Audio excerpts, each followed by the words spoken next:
Welcome to the Path Monk Presents podcast. My name is Sean Donnelly Lewis, and today I'm talking with Marc Uible. He is the VP of Marketing and Alliances at ThreeKit.com. Marc, welcome to the show. Thank you, Sean. All right, so ThreeKit, tell us all about all three. What do you guys do? What's ThreeKit?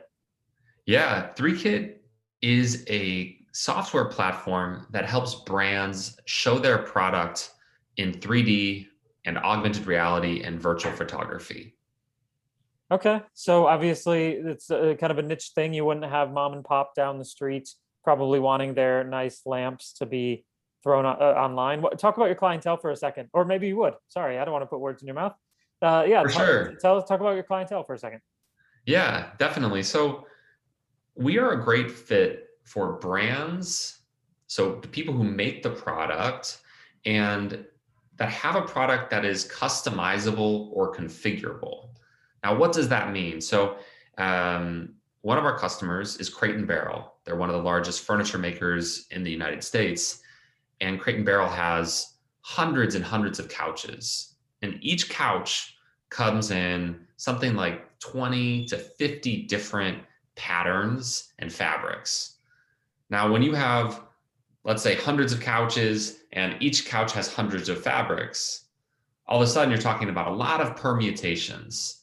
And so you have to use a software like ThreeKit to be able to create an sort of a visual of every single product, because you're not going to buy, or one is not going to buy a $3,000 sofa with sight unseen. If they want this fabric with this sofa, but a manufacturer is going to have a problem if they need to take a million photos.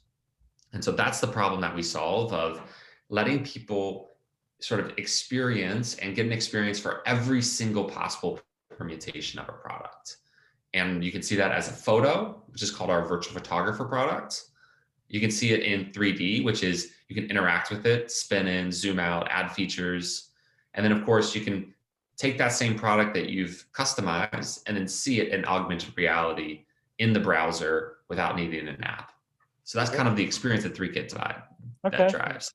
Very cool. And how have you guys been able to grow the business? Has it been a lot of digital marketing, SEO, inbound referrals? How have you guys been able to grow the business?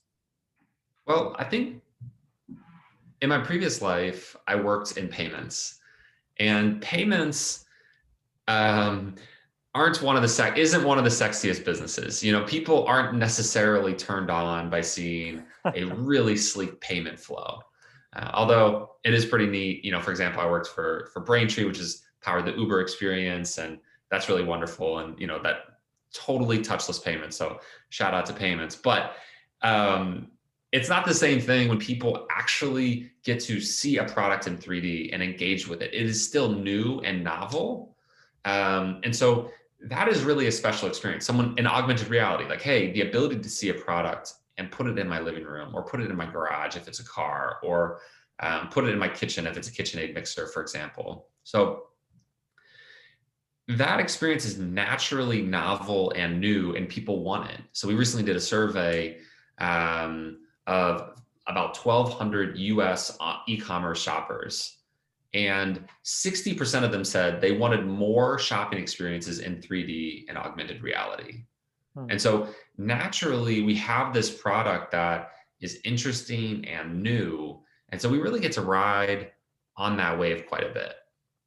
Okay. And so I'm thinking not, and maybe not the traditional sense, but I'm assuming you want people on the website. Talk about the website for a second. Absolutely. I'm assuming it's a big source of client generation, because I'm looking at the website. It looks amazing. You're able to show off all those things, right? You're able to, like you're saying, get a little bit of testing what you guys do. Talk about the website for a second. Absolutely. So one of the things we found, an important example for us, is people who engage with the 3D models or the 3D experience are 2 times more likely to convert. And so what we figured out is we really want to be driving people, and you can't have a dozen 3D models on a page, but you can do a lot of GIFs and micro videos, and of course, some actual interactive 3D and AR demos throughout your site, because you want to have those as a peak experience for someone to say, I get it. because the unfortunate thing, we're on a podcast here. I'm saying 3D, and you might not even get. You're like, well, I don't understand exactly what that means, or augmented reality. A lot of people don't know what that means. But when you go to our site, 3kit.com, you're going to be able to experience that and say, wow, I want that for my brand. And so a big part of our experience is getting them to engage with that experience. That's one of the key insights that we have for our website. Okay. And so thinking about the website always constantly being a work in progress, kind of wanting to grow and evolve, where do you feel like, obviously you listed some of the strengths, where would you feel like the room would be for improvement? Would it be the ability to convert, the quality of leads generated, the experience? Could that even be better? Which one of those three do you think you're constantly changing or would like to change? Well, so I think a very something that has been amazing for us so far has been, we're in a new, this is still a new, relatively new space. And so content is super, super important for us because a lot of our key terms, which drive a lot of conversion for us, are relatively uncompetitive. So you don't have, let's say, Microsoft hasn't been talking about 3D for 10 years. You know what I mean? It's not like payments, you know what I mean? Where there's Stripe, PayPal, Braintree, tons of companies competing. They've been competing for 10 years in a really intense manner to go win those keywords. That's not where we're at in our business.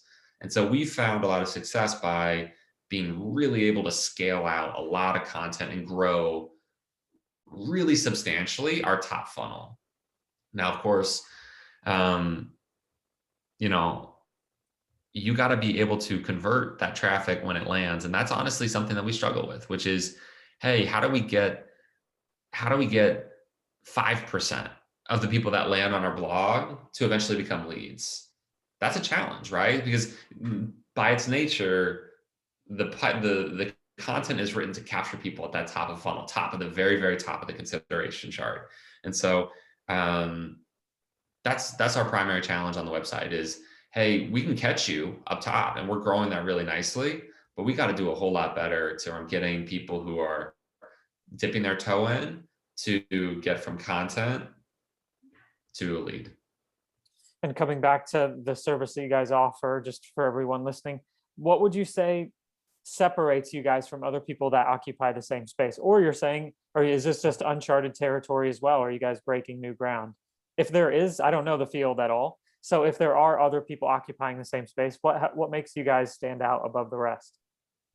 Yeah, our company is the most long-standing, well-established, and well-funded in this space by a large margin.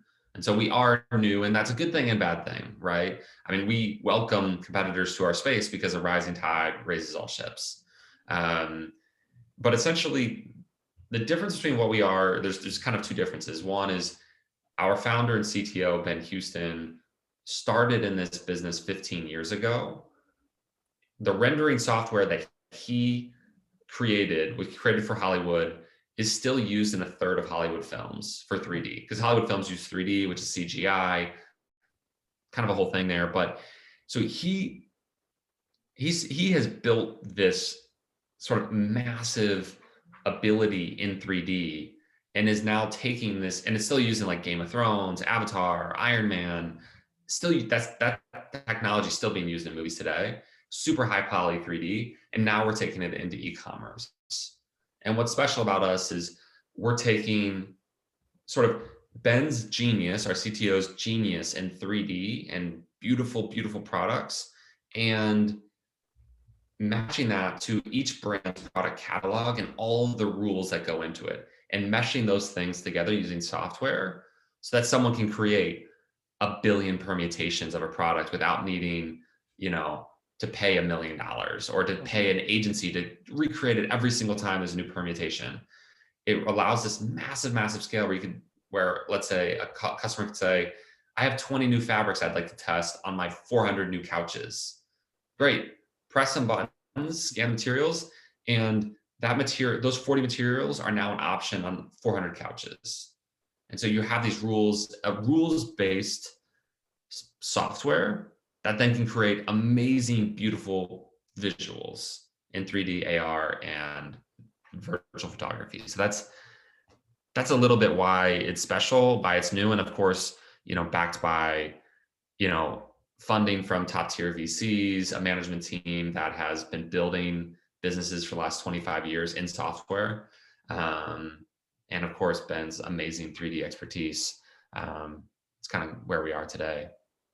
And now I just want to pick your brain for a second. So being a marketeer, working in the marketing space, when I say these couple of words, I just want you to give me the biggest challenge you see for marketeers, or in your experience. So when I say something like innovation, what would you say is the biggest challenge in marketing for that? I'm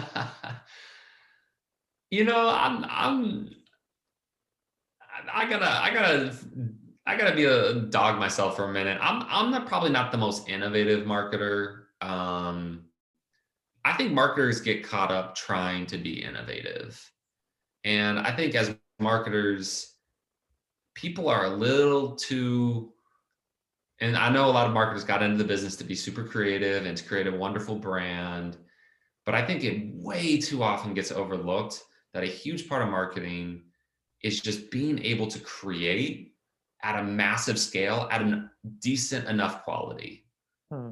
And what I think the problem that most marketers run into is, I want to create something beautiful every single time, and everything needs to be, everyone says quality over quantity. And yes, to a certain extent, but people aren't recognizing that things move really, really, really fast in the market, especially in software and technology. And to keep up with the constant movement, you got to produce a lot. And it doesn't need to be God's gift. People do not spend that white paper that you spent a cumulative 100 hours on across your team and agencies and all the things that you like think is going to save your company. That's not going to save your company. What's going to save your company is 100 blog posts talking about something interesting and relevant right now.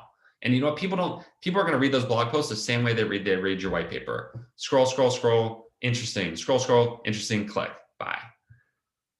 You know what I mean? Like, unless you are literally God's gift to creating exceptional, super grabbing content, which by the way, 99.9% of people are not just marketers, people, it's extremely hard to create something that's viral and absolutely game changing. So focus more on constant base hits and getting an incredible amount of scale out there. And that's just not for content, but for ads. You do that for Facebook ads, for Instagram ads, for LinkedIn, and just hustle through it, test it, and start figuring out what works, or AdWords, or whatever channel you want to try it at. But it's much more important to get the touches out there, test it, because you're going to start finding things that work. And when you find something that works, by all means, dig in. We created a video for augmented reality and e-commerce that got 500 views on the first day. It was just someone holding a cell phone talking about augmented reality and e-commerce. Okay, should we do that for every single blog now? And you don't have to hire a massive agency to get that done. You can go get someone on Fiverr. Hey, go record these 75 videos. And people want authenticity. They don't need a super polished video. That's my hypothesis. That's a super long-winded answer to say, I think my innovation, and I think more marketers should consider this, is hustle at a scale and really go wide and deep and get scale on your processes and scale on your content and everything you do, as opposed to being obsessed with like, I need the most beautiful, amazing, perfect quality thing. Same thing, just thinking of conversion optimization. What would you say is the biggest challenge for marketeers when it comes to that?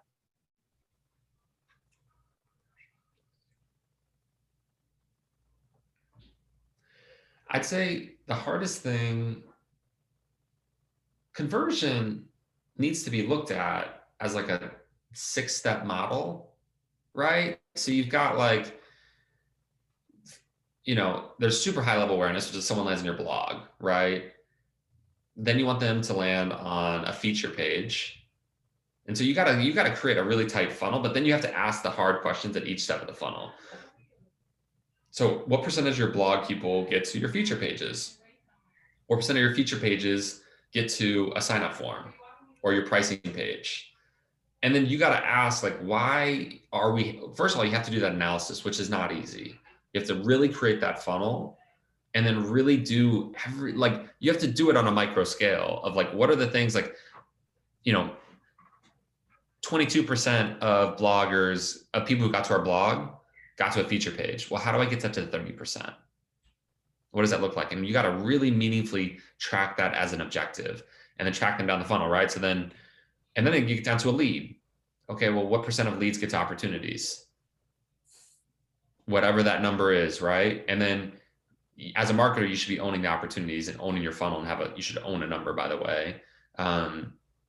But start asking those questions like, what is the SDR? What is your inbound person saying to those leads? You got to go sit in, and that's the hard work. That's the hardest part about the whole journey is like, you can't just say, well, hey, SDR, I need you to get from 10% lead to opportunity rate to 12%. They don't know what to do. They don't know what to say. You have to talk to the business development manager to help them coach them to get that each channel by micro lifts, little things to get them, improved. And I think that's the hardest part is like, you got to look at each part of the funnel. First, you got to build the funnel using a lot of data.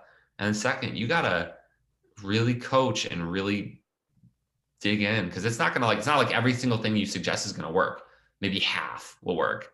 And you got to take that thing out, try another thing. That's hard. It's hard work. I just want to switch gears here for a second and talk about you as a leader. What kind of content do you consume to educate yourself and grow as a professional and as a person? First off, I'm a big like self-help book guy. I'm reading Measure What Matters right now. I probably read 10 or 15. I'm just kind of a sucker for those types of books. Never Split the Difference was the book I read before that, which is wonderful about negotiation. The Challenger sales. I'm just obsessed about consuming books that can help me build myself in the game of business. And then second, I'm not too cheap to read like, the typical SEO, typical SEO blogs. I think, what is it, like Brian Dean, Backlinko. And then also I'm just kind of out there also looking for, I do believe in hacks to a certain extent.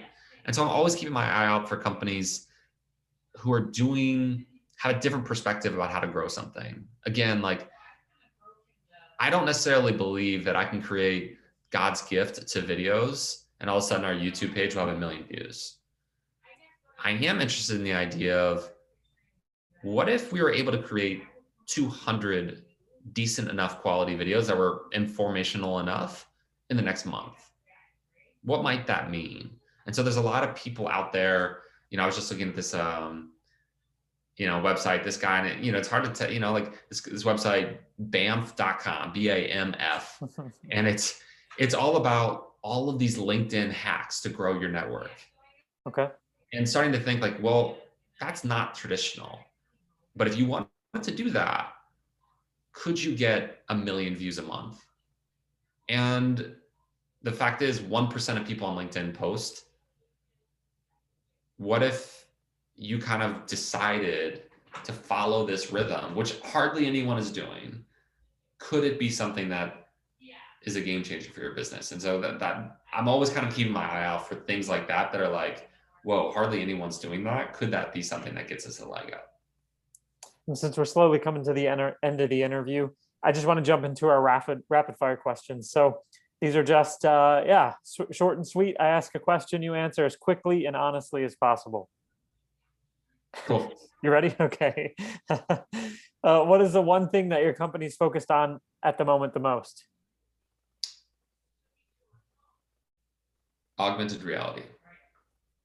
If there were no boundaries in technology, what would be the one thing you want to have fixed for your company today? Understanding why people don't buy. What's the last thing that kept you awake at night about your company?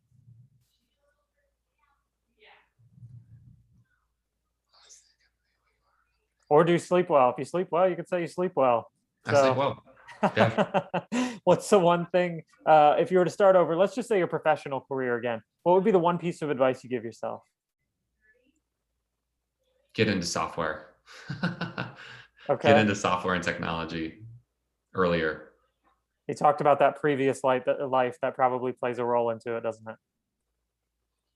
All right, everyone. Yeah, you can check out all the great work they're doing at ThreeKit.com. Marc, thank you so much for being on the show. As the last piece of business for the show is the last word. So we just give our guests the opportunity to say whatever you want.